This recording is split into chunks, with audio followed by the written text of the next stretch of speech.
Today, we're in the Mekong Delta, the southern part of Vietnam. Around me is a wet market in Châu Đốc. The smell in the air is so pungent. It is so robust. These are the flavors of the Mekong Delta. What I'm about to show you may scare you a little bit. It might even gross you out, but I assure you, these are the true flavors of the Mekong region. How do they do it? I'm going to show you today on Fine Cuisine.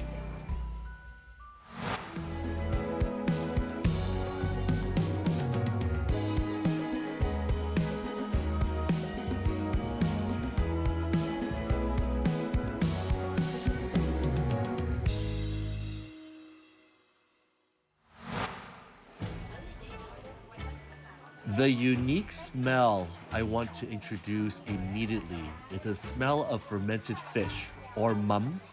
The long rows of stalls selling dried fish and the mountains of mắm are considered unique to Châu Đốc and draw the attention of anyone who comes here. Mắm is sold everywhere in An Giang province, but mostly in the Châu Đốc market. So like any visitor, I immediately wandered around the market. Here, I met a very friendly shop owner. Bác Trường ơi, quê của bác Trường ở đâu? Ở Châu Đốc, An Giang. À, Hiệu mắm 49. tại sao cái mắm của Châu Đốc nó đặc biệt quá? Tại vì mắm này gia truyền từ xưa giờ mà. Nhà bác làm mắm được bao nhiêu đời rồi? Cũng từ hồi bà già làm tới giờ lắm. Cái lối làm mắm có thay đổi trong đời không? Không, cũng như bình thường. Đường, muối vậy thôi chứ đâu có cái gia vị gì khác. Với tính là mình xay nhuyễn mình trộn vô cho thơm mắm thôi. Châu Đốc fermented fish is delicious thanks to the rich source of fish and the skillful hands of the local people. The finished fermented fish product must go through basic steps, then putting it in a big jar or any convenient container. The length of time for fermentation varies depending on the type of mắm. After more than 100 years, the esoteric recipes of making mắm are still handed down and kept by these families. Cái thời gian làm mắm là bao lâu? Này nó từ khoảng 1 năm ngoài bán mới được. Hơn 1 năm đổ lên. Chứ không mà bán một số được. Rồi khi mà bán hết rồi sao? Mình có hàng dự trữ mà.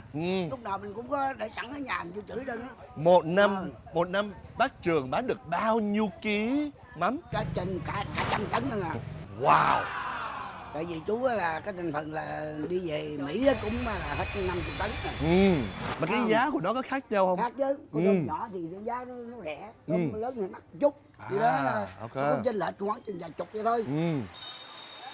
You will surely be overwhelmed if it's your first time visiting this local market. There are dozens of different types of fermented fish of all shapes and sizes and with different prices. Yet, under the bright lights, these massive mountains of mắm give me a special visual impression. Nhà bác có bao nhiêu loại mắm? Chắc phải là cỡ 20 loại. Wow! 20 loại. Wow! Là cả năm trời ta mới đem ra. Bác Trường ơi, ở bên Mỹ thì mình không có mắm. Con chưa bao giờ thấy mắm như vậy. Bây giờ bác Trường có thể dẫn con qua mấy cái mắm này là mắm gì không? Rồi, phải bắt đầu nè, về gấp đây ha. Này là mắm sặc. Mắm sặc. Cái là cá sặc. Cá sặc được quyền nấu lẩu mắm hoặc là mình ăn sống cũng là rất là ngon, ăn với bắp hay là hoặc cái gì cũng rất là ngon. Và đặc sản thứ hai là cái mắm cá linh, ăn sống cũng được nè, kho cũng được, nấu lẩu cũng được nè. Wow. Thứ ba là cá chốt nè. Đó. Cá chốt? Cá chốt nè. Sao con thích ba nghe tới mấy cá này? Cá này là rất là ngon, thịt nó là trong trắng luôn. Thấy không? Bây giờ là ăn sống ăn luôn nè. Con thử một miếng nha. Ok, con thử một miếng nha. Đú con nha. Okay. Before this piece of mắm, I could already sense its salty taste thanks to its characteristic aroma. When I put it into my mouth, it's quite salty, but at the same time, an extra sweetness comes sliding down my throat. Meanwhile, the kind shop owner invited me to sample another kind of mắm. Cá tràng. Cá cái gì? Cá tràng. Cá kèn hả? Cá tràng. Cá kèn. Nó là mắc nhất. Nó con cá Nó là mắc nhất.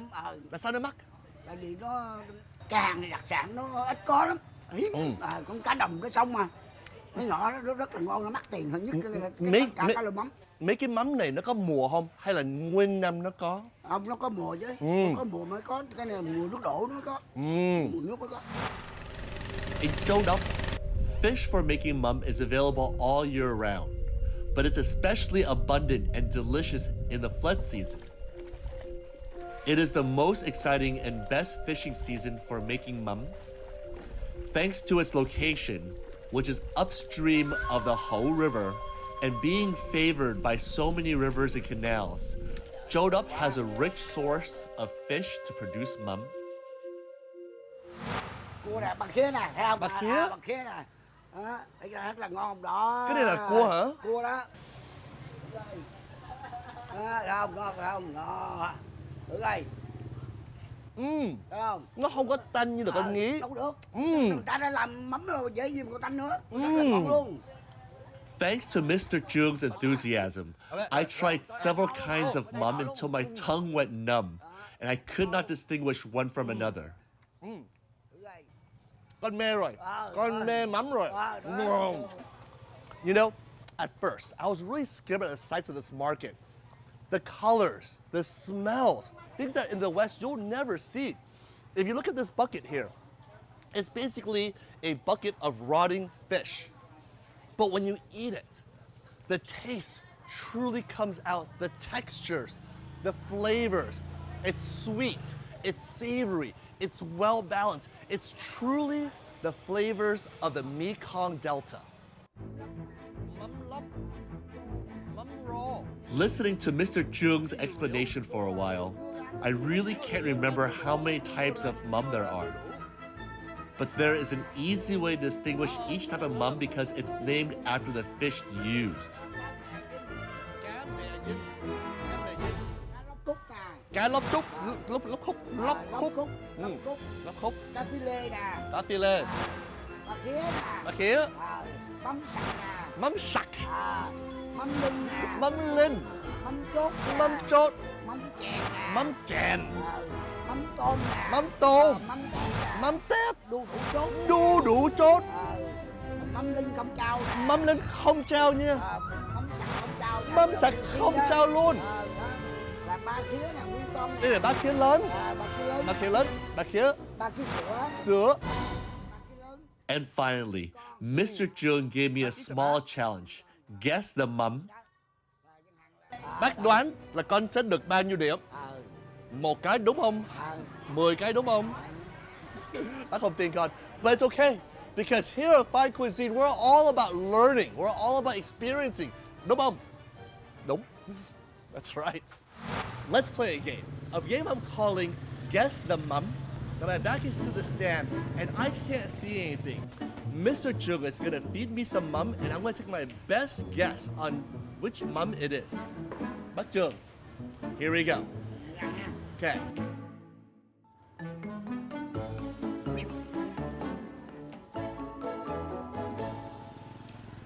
Now mum is very savory. It's almost on the borderline of salty. My guess on this mum is gonna be mum jam. Mum jam.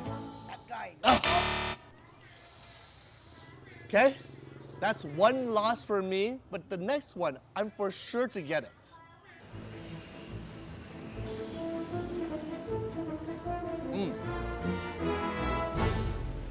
Now this mum, it's all about the textures.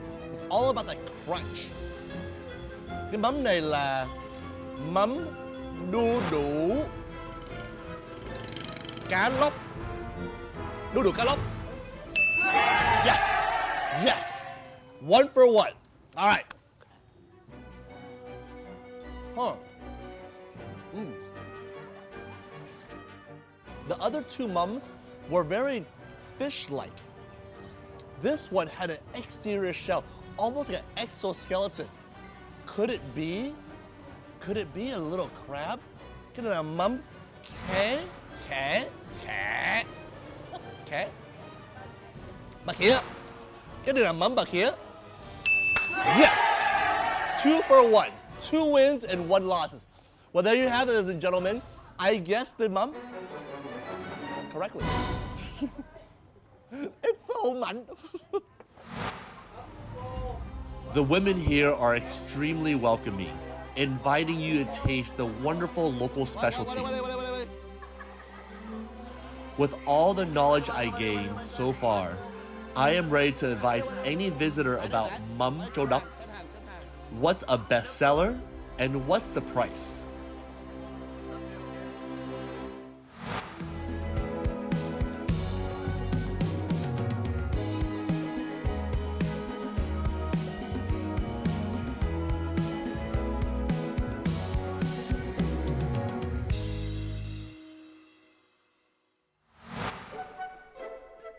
An Giang people have so many ways to enjoy their mắm, such as eating it raw, fried, braised, steamed, and especially in a hot pot.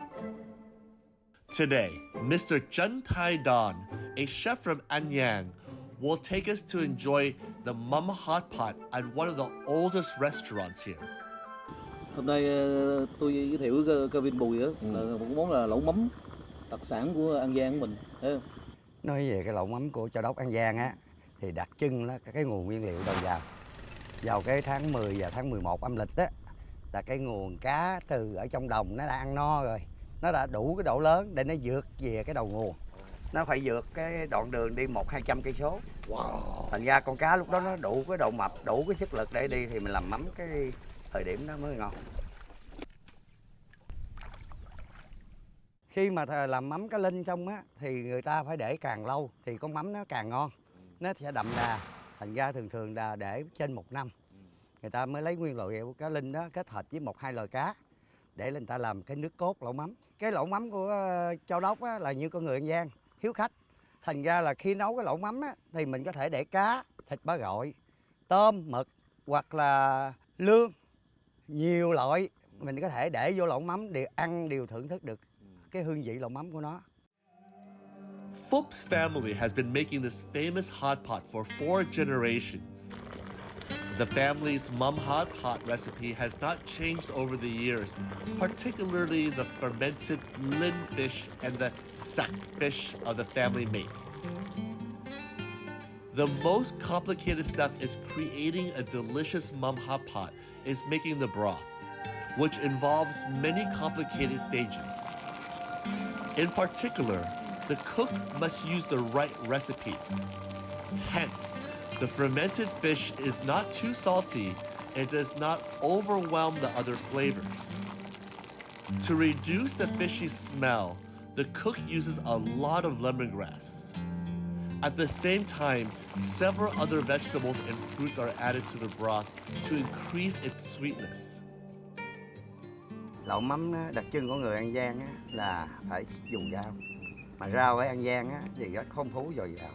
Một loại rau bình quân gì á, hôm nay nó khoảng 25-26 loại rau. Gặp mùa mưa á, thì cũng có thể là lên tới 30 loại rau. Mà rau An Giang á, là nó nhờ cái mùa nước nổi, cái đất tạo phù sa, thành ra các loại rau đồng nó rất nhiều. Khi mình ăn cái loại rau này vô mắm thì mình thưởng thức một cái hương vị khác. Loại rau khác vô mình sẽ được cái hương vị khác. Thì nó kích thích và quyến rũ người ăn này đó ở đó. Trong cái rau này chú có thể giải thích cho con biết mấy cái rau này là cái gì không? Con biết vài cái mà con không biết hết được. Đây, đặc trưng của vùng nước An Giang thì có lục bình. Lục bình. Đây là bông lục bình. Rồi mùa nước nổi hoặc là quanh năm thì có bông súng. Đây là cọng bông súng. Còn vùng đồng bằng sông Cửu Long á, vùng Châu Đốc á, trồng bông, đây gọi là bông bí. Bông bí. Đặc trưng nữa đây là bông điên điển. Bông điên điển, con tưởng là bông thanh lý mà thật sự là bông điên điển. Điên điển. Mà kèm với bắp chuối. Bắp chuối con biết. Bên này con có biết là cái này rồi. Trắng. Rồi. The smells here are absolutely amazing. These are smells that you will not find in the West, and to some this might be overpowering, but the moment I open this up, you're going to see just absolutely beautiful soup. Look at that. Giới thiệu ra cá linh với ốc. Chưng ăn cái lẩu mắm của Châu Đốc. Mr. Phúc enthusiastically instructed us on how to eat hot pot Châu Đốc style. He picked a few of his favorite vegetables and put them in a separate bowl. Mình cái gấp thứ bỏ vô đây một chút. And every table is going to be a separate bowl for each person. What you want to do is you want to pick the vegetable that you want. You want to break up in small pieces, and then you want to. Then you want to pour the broth over it to start wilting the vegetable, but not cook it. Mình chan lên để mình nó như là Cho trụng. nó nóng hơi. Mình chan lên cho nó trụng. Mày không nấu. Cá linh. Mà cái con cá linh á, thì nó rất nhắc lửa.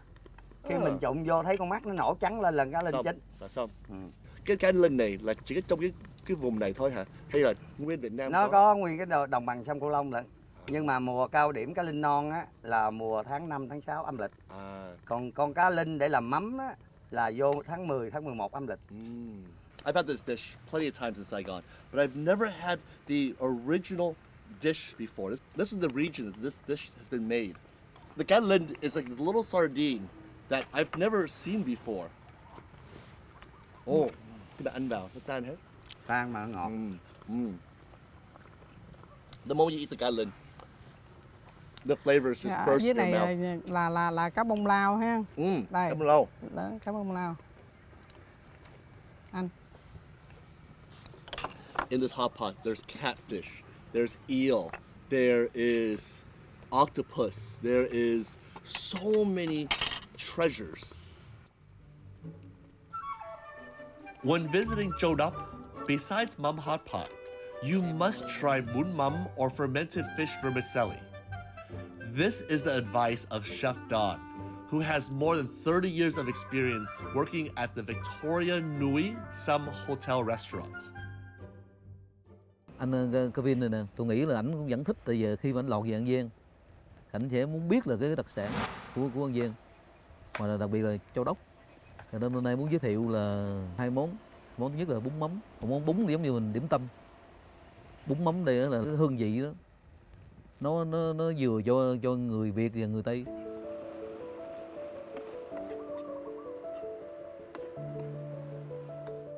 Món bún mắm thì nói chung là có mắm là đặc biệt là cái mắm cá linh, rồi cái là cá sặc, mắm cá sặc, mắm bùa hóc.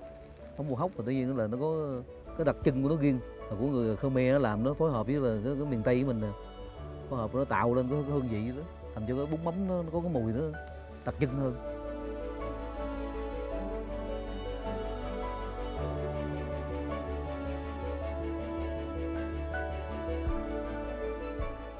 Mà cũng là được là tự hào là mình sống ở cái miền đất An Giang này nè. Cái tới mùa là nước nổi thì em cũng biết là là cá rất là nhiều. Người ta đánh bắt, người ta ăn nó quá dư đi, tiêu thụ không hết, không có làm cái con mắm. Mà mắm đặc trưng là cá linh. Nhưng mà khi nấu món bún mắm nên để chút xíu mắm bò hóc vô, đặc trưng của Khmer, chứ cái người miền Tây mình đó, nó phối hợp lại thì thành nó đặc trưng. Mà món bún mắm này á, mình nấu là cái hương vị nó nhạt hơn cái thằng lẩu mắm, để cho mình dành cái gì cho cái lượng khách Tây luôn. Và cái thứ hai là mắm chân là thay thế là món chính để ăn cơm trắng. Mắm chân là mình có là thịt ba chỉ mình nữa, mình lóc cái da mình bỏ đi, rồi mình lấy cái thịt ba chỉ thì nó ngon, nó có mỡ, mình mới băm chứ đừng xay thì nhiều lúc nó nhuyễn quá, nó ăn cái cảm giác nó không ngon. Mắm cá lóc mình ra phi lê, lấy xương cho sạch kỹ, bằm luôn. Bằm thì chung với thịt đó là như hai cái nó phải tương xứng với nhau, không nhuyễn quá. Còn mình ướp đó là có trứng vịt lạc của mình nè, tiêu sọ đen, đường bột ngọt, hàng niêm, rồi nước mắm của cá lóc á, trộn vô.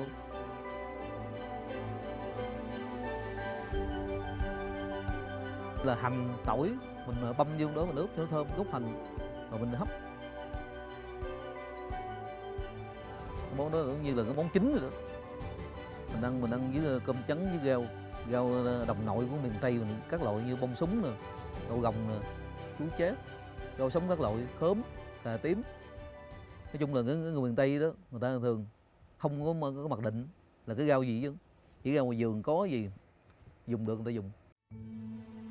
Even though living halfway around the world from the motherland, for overseas Vietnamese families like mine, the most typical flavor of the Mekong River region, especially the smell of mắm, is so unforgettable. As a chef, I cannot turn down the opportunity to use mắm to create a new dish. Now in the West, I would never think about using mắm in any of my food. The smell, the textures, and the taste. But today I've learned how to use mắm in a more fusion way.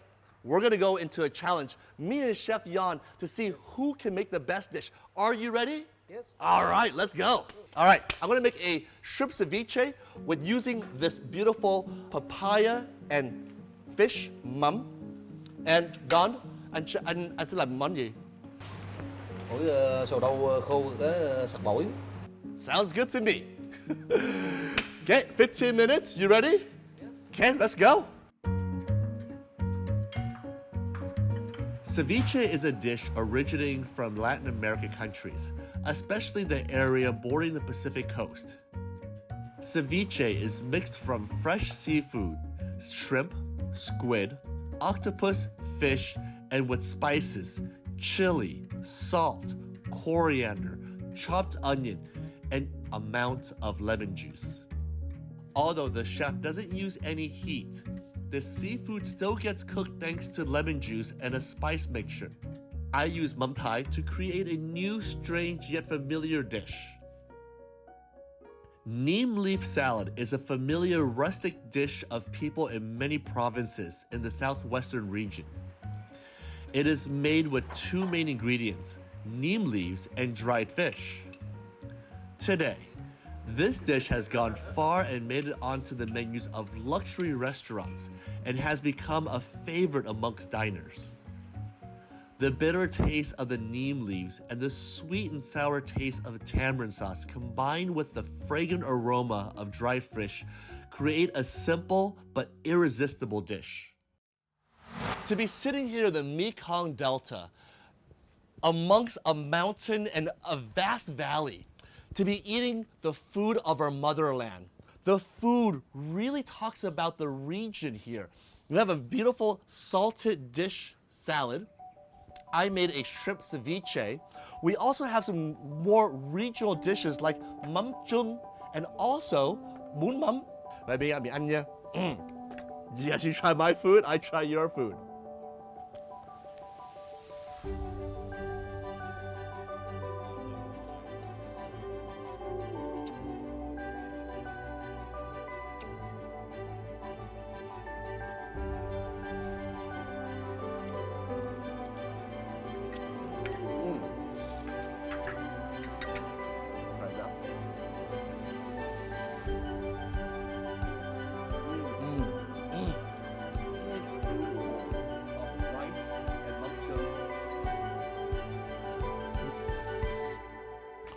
Chef Yan's food is absolutely amazing. Now, it's my turn to have him try my food and to see what he thinks about it. Chef Yan, would you please have my dish? Mời anh ăn một miếng của em. We're going to ask Chef Don to rate my dish in 3 categories. 1 being taste, 2 being technique, and 3 being creativity. Về cái khẩu vị đánh đá khai bình bùi. Cái món salad đó, phối hợp với mắm Thái á, thì là 8 điểm. 8 điểm, 8 points. That's good. Tính về cái khẩu vị nó quá tuyệt vời, nó ngon. Hầu như là phối hợp với cái bơ tôm nè, tôm nó tươi, rồi bơ cái béo. Khẩu vị nó hợp với cái món ăn đó. Kỹ thuật thì là khoảng là 9 điểm. Cái nhất là gì là cái phối hợp giữa cái món Âu và cái món Á của miền Tây. Có đu đủ nè với mắm lóc sợ đó là gọi là mắm Thế phối hợp là cùng với cái bơ và cái cà chua nó chua và béo đó. Nhưng mà cộng với mắm Thái nó hơi ngọt hơn nữa thì tuyệt vời. Nó kỹ thuật là Hai bên Bùi có một cái sáng tạo đó, 9 điểm. Chef Don, thank you so much for sharing your restaurant with me, for sharing your kitchen with me, for allowing me to cook in your place. I wish you all the best. Keep on cooking amazing food. and really go out there and experience life.